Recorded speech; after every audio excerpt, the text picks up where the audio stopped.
Democratic state governors and attorney generals, especially in 17 states that are completely controlled by the Democrats, are the rebel alliance. They are the resistance. They're already meeting and planning to meet in special session of their legislature in order to fund future litigation, in order to attack the worst instincts of the Trump administration and every new policy, every new executive order, every new law that opposes American values. These Democratic governors, led by Gavin Newsom, with a blueprint that I'm going to outline for you on this hot take, stand ready to oppose. I'm covering it right here on Legal AF, the new YouTube channel we created just for this moment, to be durable, to be resilient, to build a community. And you're here, hit the button and free subscribe. Gavin Newsom, yes, he's running to be the president in the future, but he's doing the right thing right now. There are 17 states in America that has the governorship and both chambers of their legislature controlled by Democrats, and California leads them. The attorney generals there sued Donald Trump in his first go-around in 2016 to 2020 hundreds of times, over 160 times, with a win rate of over 80%. And they're preparing to do it again.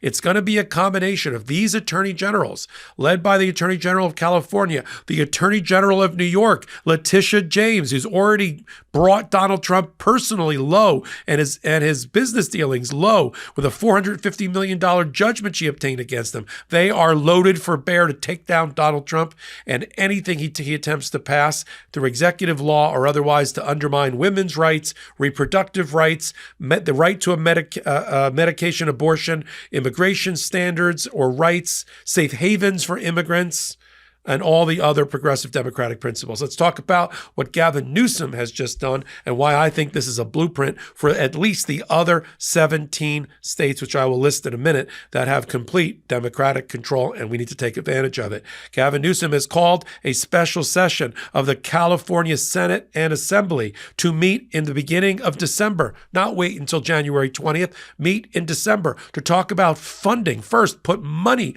into not a rainy day fund, a right now fund to fund litigation, to hire law firms, to staff up the Attorney General's office to be prepared to file these lawsuits. These are things that matter not only to California and its 40 million people, but also to the rest of the free-thinking world. Gavin Newsom is focused on the Trump administration attacking and trying to rip away medication abortions, which is how 50% of women do it in the comfort of their own home, so to speak, using mifepristone as a drug. They're going to try to enshrine the right to do that in California state law and sue over it.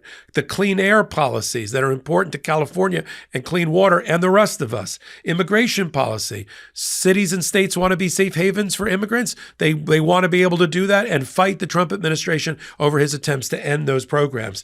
And grant programs where Donald Trump's going to try to use the power of the purse, the power of government funding to try to influence and stop policies and procedures that are against the MAGA ethos, whatever that is. And now Gavin Newsom is firing back. Look, let's be frank, there's a series of Democrats who are in their late 50s and early 60s that are chomping at the bit to run for office 4 years from now. It seems like a long time from now, but it's not. That campaign in a lame duck presidency, which Donald Trump will be, that campaign starts in less than 2 years. And Gavin Newsom wants to be the president of the United States. He'll have to get over J.B. Pritzker from Illinois, a Democratic governor, Gretchen Whitmer. I just married the two of them together. Gretchen Whitmer from Michigan, Pete Buttigieg, and Kamala Harris, who will try again. And so in the meantime, there's work to be done in the rebel alliance, in the resistance, and Gavin Newsom is leading the charge. So what are they going to discuss in December when he brings this special session together? He's going to get a vote, and he's going to win that vote to put away tens of millions of dollars to fund this litigation. Just to give you an idea of what kind of litigation I'm talking about, right?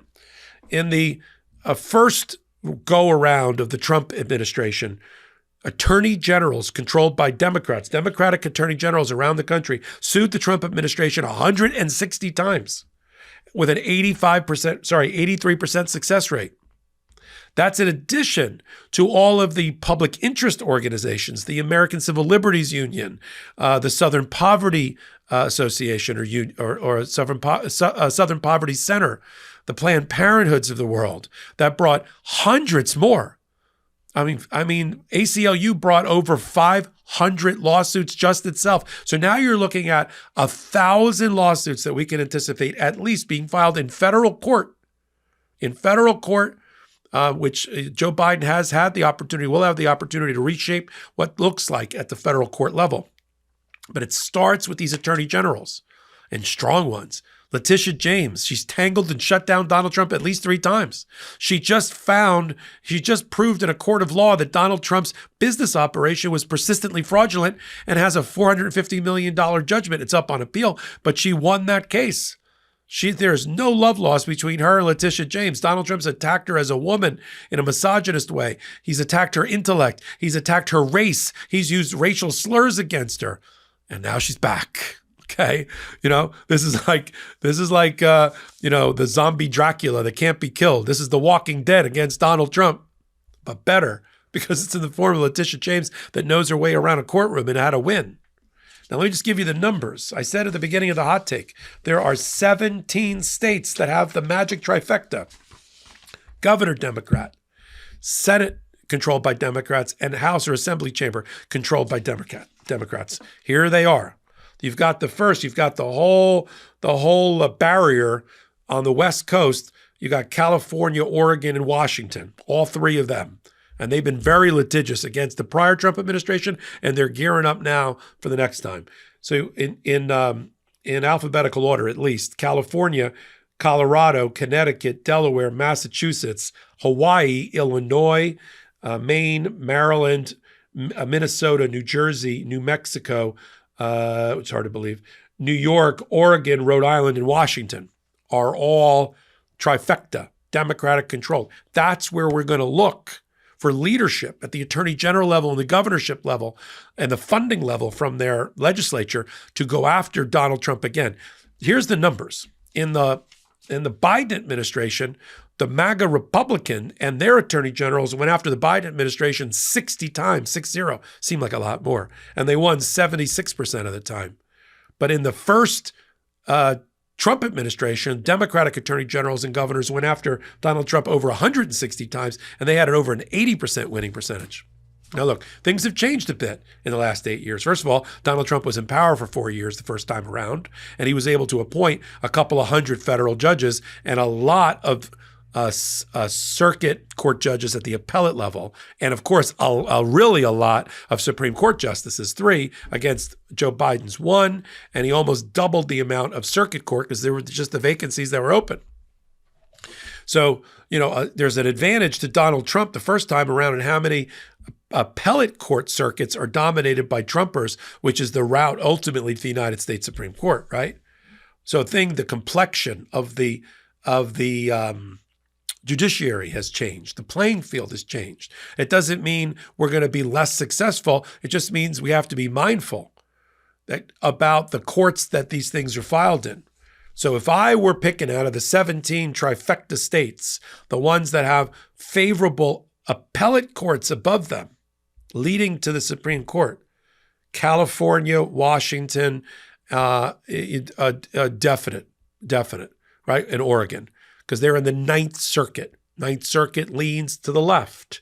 We like that circuit. That's why California is not just a thought leader, but a leader in action to oppose and stand opposed to Donald Trump and his policies. Then you have on the East Coast, you've got New York, where the Second Circuit is left-leaning, if you will. You've got New Jersey in the Third Circuit, also left-leaning, along with the First, which is Rhode Island and other places. And of course, D.C. is a good place to file things because the D.C. Circuit, which is very, very important, and the Federal Circuit lean left. The rest of them are a little bit of a mixed bag. In other words, Illinois is interesting, but the Seventh Circuit is sort of leans a little bit to the right. But if we pick the right court, we pick the right circuit and take a fast track over to the Supreme Court through Justice Sotomayor, Justice Kagan, Justice Ketanji Brown Jackson, then we got a shot. Then you got to work on the Supreme Court and get to Amy Coney Barrett and try to drag her over with Roberts to join the other 3 center left justices to get things done and get things passed. But there's good news here. And it's a good thing that Gavin Newsom is leading the charge and putting himself front and center to be the main opponent and the thorn in the side of Donald Trump and his worst instincts.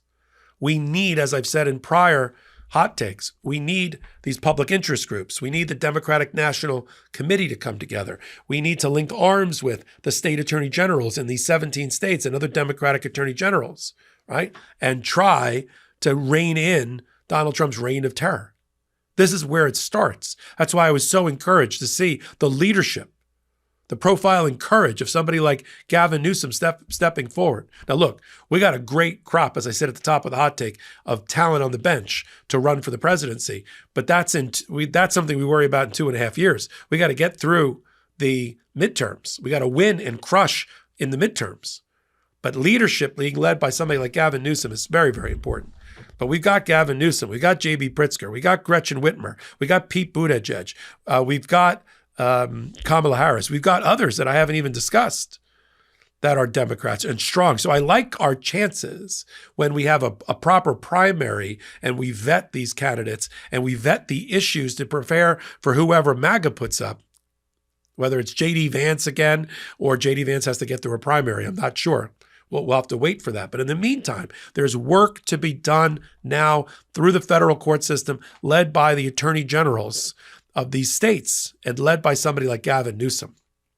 And the success rate tells us, even if it's lower, maybe because of MAGA federal judges and federal circuits, we only get a 60% win rate. Okay, I'll take it.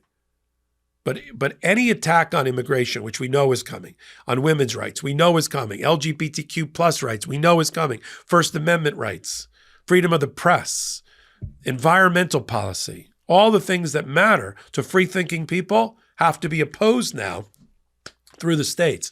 Legal AF is going to follow everything now, from the gearing up to the funding to the filing.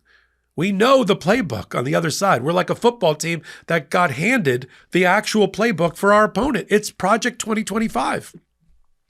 Mine is dog-eared from going through it. I know everything they're going to do as soon as he gets into office. Through executive order, through Congress if he can do it, passing laws. He'll do as much through executive order as he can, through administrative acts that will have to be challenged, through constitutional law violation arguments.